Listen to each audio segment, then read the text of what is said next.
Breaking news చూస్తున్నారు.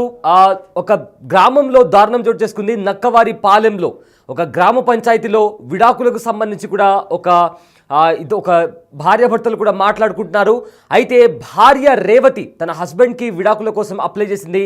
దానికి సంబంధించి కూడా పంచాయతీలో మాట్లాడుతున్నారు. ఇంతలోనే రేవతి భర్త రేవతి పైన, అదేవిధంగా రేవతికి సంబంధించిన ప్రియుడి పైన కూడా కత్తులతో దాడి చేశారు.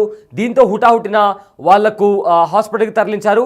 ఇప్పటికే రేవతి ప్రియుడిని కూడా స్వల్ప గాయాలయ్యాయి. వెంటనే అతన్ని హాస్పిటల్కి తరలించారు. అయితే రేవతి వివాహితర సంబంధం బయటపడిన నేపథ్యంతో పంచాయతీలో రేవతి భర్త, అదేవిధంగా రేవతి వీళ్ళిద్దరు కూడా మాట్లాడుతున్న టైంలో రేవతి మీద అతని భర్త దారుణంగా కత్తితో దాడికి పాల్పడ్డాడు. అండ్ ఆల్సో అక్కడే ఉన్న అతని ప్రియుడి పైన కూడా దాడికి దిగడంతో అక్కడ ఘోరం చోటు చేసుకుంది. ఇంతలో అక్కడ పోలీసులు కూడా వెంటనే చేరుకుని అంబులెన్స్కి పిలిపించిన తర్వాత వాళ్లను అక్కడ హుటాహుటిన హాస్పిటల్కి తరలించారు. అయితే ఘటనా స్థలం దగ్గర వెంటనే పోలీసులు కూడా చేరుకుని అక్కడ ఏదైతే సిచ్యువేషన్ నెలకొందో ఆ సిచ్యువేషన్ని కూడా కంట్రోల్లోకి తీసుకురావడానికి ప్రయత్నించారు. అయితే రేవతికి పెళ్లి కాక ముందే వేరే వ్యక్తితో ప్రేమలో పడింది. ఆ తర్వాత రేవతికి పెళ్ళైన తర్వాత ఆ ప్రేమ వ్యవహారం అలానే కంటిన్యూ అయింది.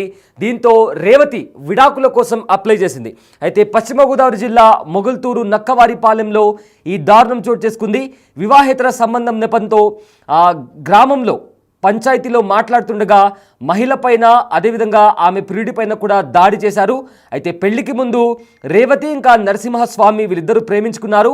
పెళ్లి తర్వాత కూడా ఆ ప్రేమ వ్యవహారం అలానే నడిచింది. దీంతో రేవతి విడాకులకు అప్లై చేసింది. అయితే ఆమె భర్త అభిషేక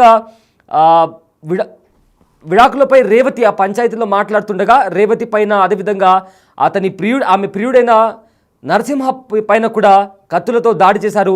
దీంతో వెంటనే వాళ్లను అక్కడ పోలీసులు చేరుకొని తణుకుకి తరలించి అక్కడ హాస్పిటల్లో ట్రీట్మెంట్ అయితే అందిస్తున్నారు.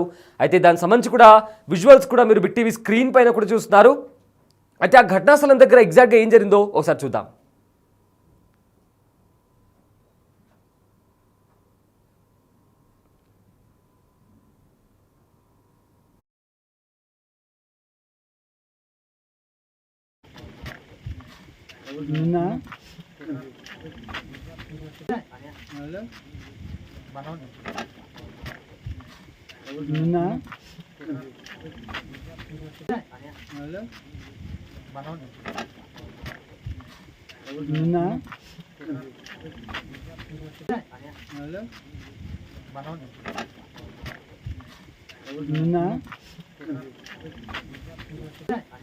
అయితే ఈ ఘటనలో నరసింహస్వామి అనే వ్యక్తి కూడా అతనికి కూడా గాయాలయ్యాయి.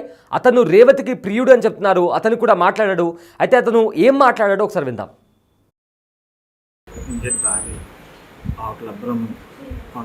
నాని ఇంకా ఉన్నారు, పట్టుకున్నారు. ఎందుకని ఆ అమ్మాయి నేను ఆ అమ్మాయి నాతో వచ్చేసింది. ఆ ఆయన డైవర్స్ అయిపోయిన సిఏ గారి సమక్షంలోనే మాట్లాడారు. ఆ అమ్మాయి నా దగ్గర పెట్టమన్నాను. మొన్న మండే కోర్టు గారు తీసుకెళ్ళి డైవర్స్ అప్లై చేశారు ప్రతి సమక్షంలో. ఇవాళ సంఘం పెట్టారు మాట్లాడటానికి. ఇవాళ సంఘం పెట్టారు. ఇంకా సంఘం కూడా ఏమో స్టార్టింగ్ గొడవ పెట్టింది.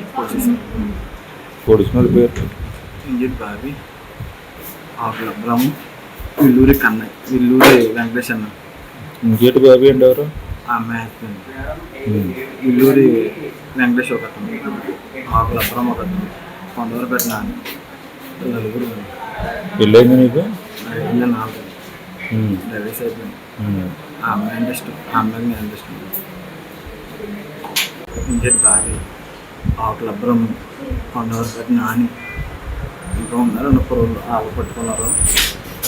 కోర్టు చేసి వచ్చి ఎందుకని ఆ అమ్మాయి నేను ఆ అమ్మాయి నాతో వచ్చేసింది. ఆ ఆయన డైవర్స్ అయిపోయిన సిఏ గారి సమక్షంలోనే మాట్లాడారు. ఆ అమ్మాయి నా దగ్గర పెట్టమన్నాను. మొన్న మండే కోర్టు గారు తీసుకెళ్ళి డైవర్స్ అప్లై చేశారు ప్రతి సమక్షంలో. ఇవాళ సంఘం పెట్టారన్న మాట్లాడటానికి. ఇవాళ సంఘం పెట్టారు. ఇంకా సంఘం కూడా ఏమో స్టార్టింగ్ గొడవ పెట్టింది. పోలీసు పేరు ఇంజిట్ బాబీ, ఆకుల బ్రహ్మ, విల్లూరి కన్నయ్య, విల్లూరి వెంకటేష్ అన్న. ఇంకేటి బాబీ అండి ఎవరు? ఆ అమ్మాయి హస్బెండ్. విల్లూరి వెంకటేష్ ఒక అతను, ఆకుల బ్రహ్మ ఒక అతను, కొంతవరకు పెట్టిన నలుగురు. పెళ్ళైంది నీకు? పశ్చిమ గోదావరి జిల్లా మొగల్తూరు నక్కవారిపాలెంలో దారుణం చోటు చేసుకుంది. అయితే వివాహేతర సంబంధం నెపంతో గ్రామ పంచాయతీలో మాట్లాడుతుండగా మహిళపైన ఆమె ప్రియుడిపైన దాడి చేశారు. అయితే పెళ్లికి ముందు రేవతి అనే మహిళ నరసింహస్వామి అనే వ్యక్తిని కూడా ప్రేమించింది. వీళ్ళిద్దరు ప్రేమించుకున్నారు. అయితే పెళ్లి తర్వాత కూడా వీళ్ళిద్దరి ప్రేమ వ్యవహారం అలానే నడిచింది. దీంతో రేవతి ఆవిడ విడాకులకు అప్లై చేసింది. అయితే దీంతో గ్రామ పంచాయతీలో రేవతి భర్త అదేవిధంగా రేవతి వీళ్ళిద్దరు మాట్లాడుతున్న టైంలో రేవతి పైన కత్తులతో దాడి చేశారు.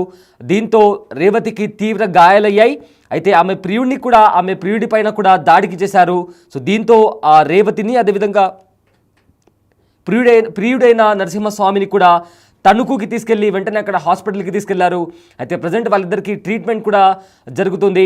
సో దీంతో నరసింహస్వామి కూడా మాట్లాడాడు. అతను మాట్లాడుతూ పెళ్లికి ముందే మేమిద్దరం ప్రేమించుకున్నాము, ఆ తర్వాత కూడా పెళ్ళిన తర్వాత తను నా దగ్గరికి వచ్చేసింది అంటూ కూడా ఆయన చెప్పాడు. అదేవిధంగా వీళ్ళిద్దరూ మాట్లాడుతున్న టైంలో వీళ్ళిద్దరిపైన కత్తులతో దాడి చేశారంటూ కూడా ముగ్గురి పేర్లను కూడా ప్రస్తావించడం జరిగింది. ప్రజెంట్ అక్కడ వెంటనే పోలీసులు చేరుకున్నారు. వాళ్ళిద్దరిని అంబులెన్స్లో ఎక్కించి తణుకు హాస్పిటల్కి కూడా తరలించారు. ప్రజెంట్ వాళ్ళిద్దరికి ట్రీట్మెంట్ జరుగుతుంది. అండ్ ఆల్సో దీనిపైన పోలీసులు కూడా కేసు ఫైల్ చేసి ఇన్వెస్టిగేషన్ స్టార్ట్ చేశారు.